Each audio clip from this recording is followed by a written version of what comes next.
Bonjour chers auditeurs de cette émission du Guide de la réconciliation pour la paix, animée par moi-même, Moussa Charloïse, médiateur responsable du projet des VJP qui œuvre pour la vraie réconciliation par le droit, la vérité, la justice et le pardon. Comme vous le savez, le Kinyarwanda et le français sont les deux langues de travail de ce projet depuis sa fondation en 2001. En complément d'autres émissions diffusées en langue rwandaise, en janvier 2022, j'ai publié le premier tome du recueil de ces travaux que j'ai intitulé Rwanda, imperuka y'ubuhunzi, inkuru nziza y'ubwiyunge nyakuri, ce qui veut dire en français Rwanda, la fin de l'exil, bonne nouvelle de la réconciliation authentique.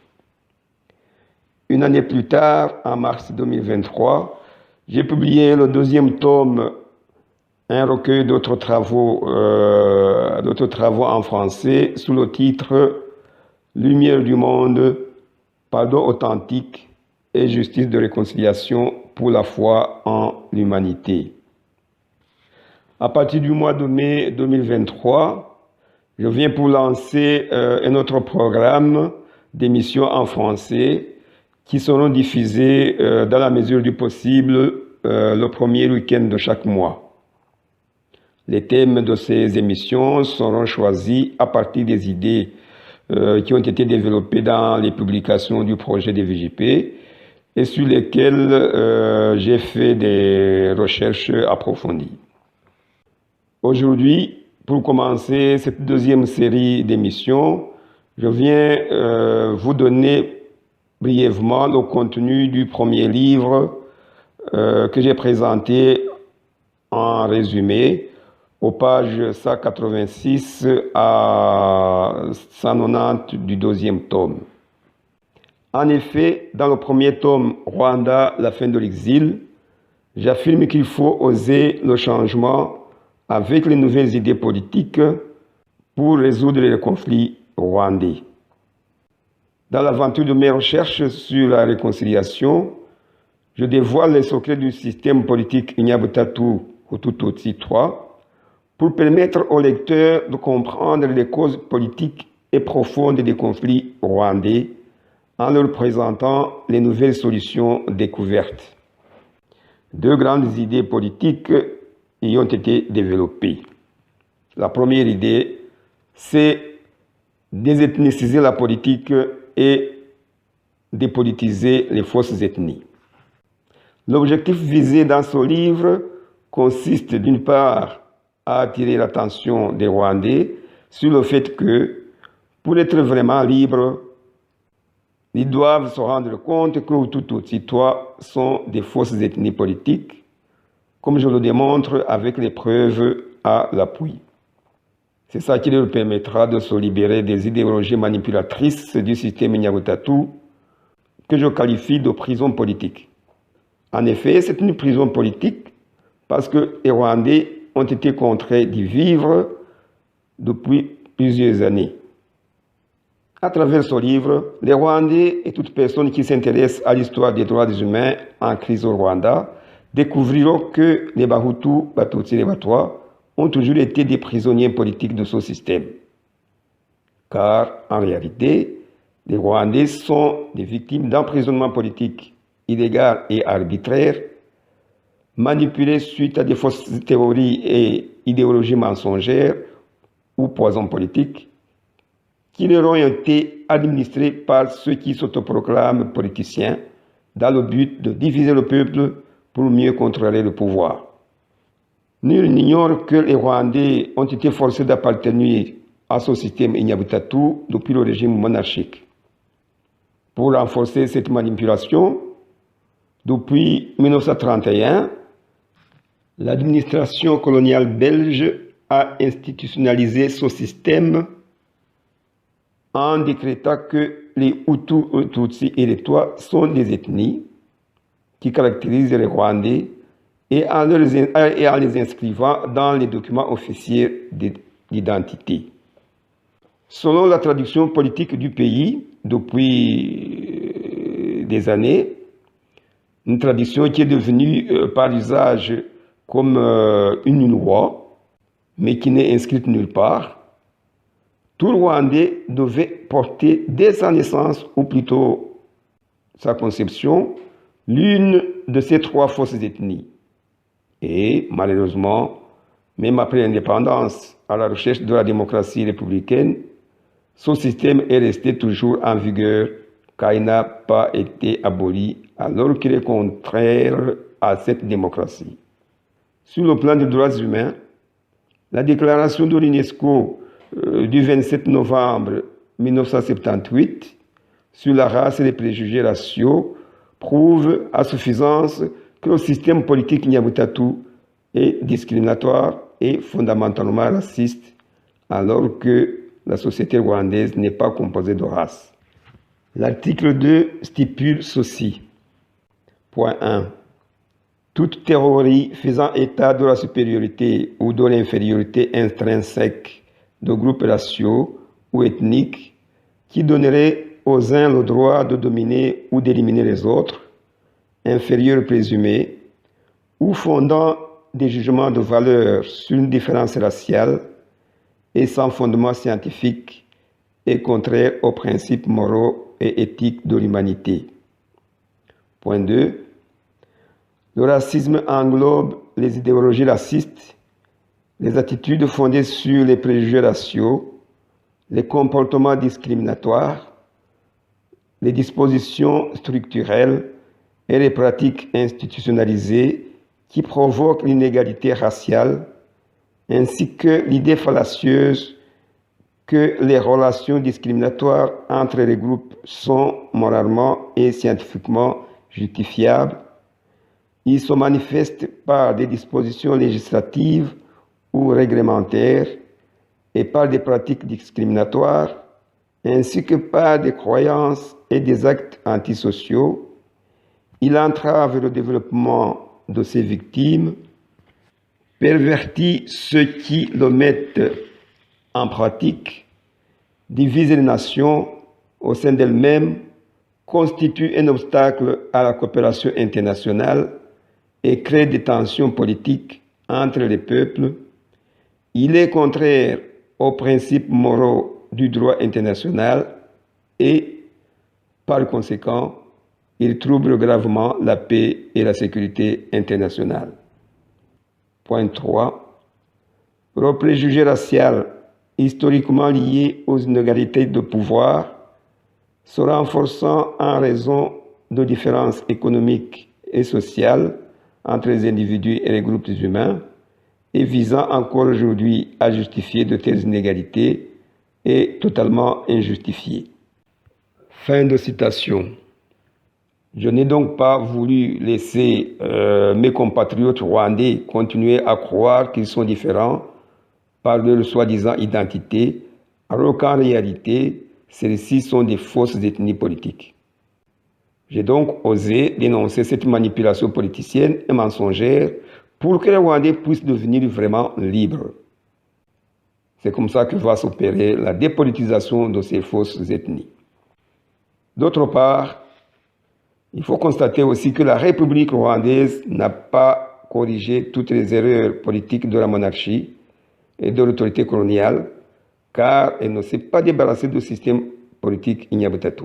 Au contraire, elle l'a aussi renforcé en acceptant des partis politiques fondés sur ces fausses ethnies. La République n'a pas désethnicisé la politique monarchique et coloniale pour pouvoir instaurer un nouveau système politique capable de garantir l'égalité des Rwandais, l'unité nationale, la véritable réconciliation et le vivre ensemble.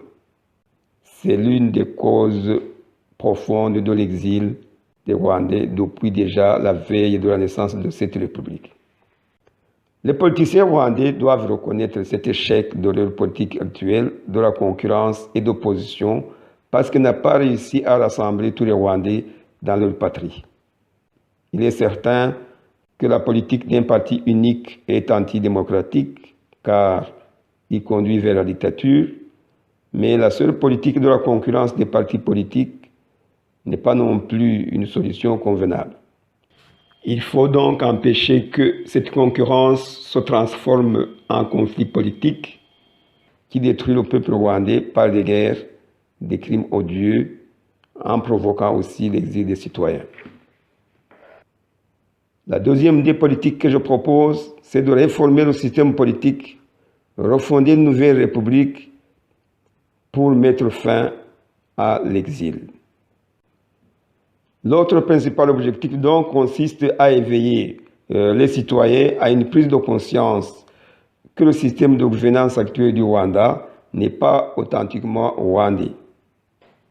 Alors qu'il fut influencé par des idées occidentales imposées par le colonisateur, les politiciens rwandais ont introduit comme telles dans le système déjà en place les notions mal comprises de séparation des pouvoirs, de démocratie, de république, des droits humains, de multipartisme, etc. Ils n'ont pas su concilier ces idées démocratiques avec les valeurs traditionnelles du système politique rwandais. Ils ont copié les idéologies politiques européennes et les ont collées dans le nouveau système rwandais. Il n'est donc pas étonnant que cette république ait des crises graves et que cette démocratie occidentale connaisse un échec au Rwanda.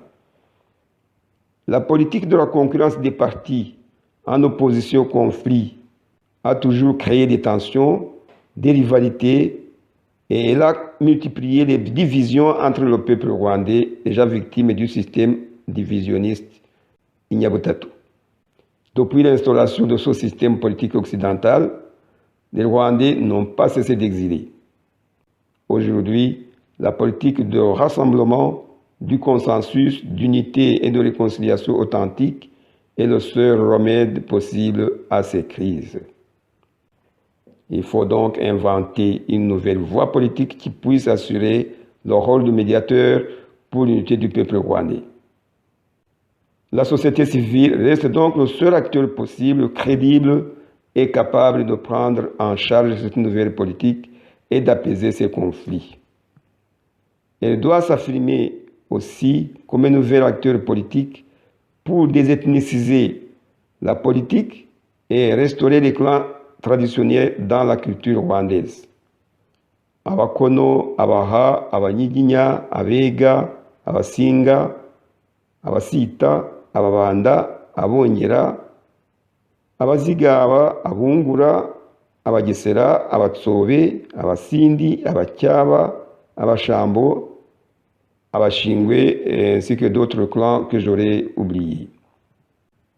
L'échec de la démocratie occidentale au Rwanda s'est donc manifesté dans les changements répétés des constitutions qui ont été rédigées selon les intérêts politiques du parti au pouvoir. En fait, l'indépendance a aussi échoué car certaines pratiques coloniales ont été maintenues, mais sous une autre forme dictatoriale. Les idées coloniales sont encore ancrées mentalement dans les esprits des Rwandais. L'État rwandais a obtenu l'indépendance nationale parce qu'il n'est plus gouverné par les étrangers, mais en réalité, les citoyens du peuple rwandais n'ont pas eu l'indépendance populaire parce qu'ils sont encore gouvernés par certaines idées politiques étrangères. La situation des réfugiés rwandais depuis plus de 60 ans en est la preuve. Depuis les années de la décolonisation et de l'indépendance, la République a tué et chassé ses propres citoyens. Certains disent même qu'elle est devenue folle. Quel remède, quel vaccin alors pour cette maladie?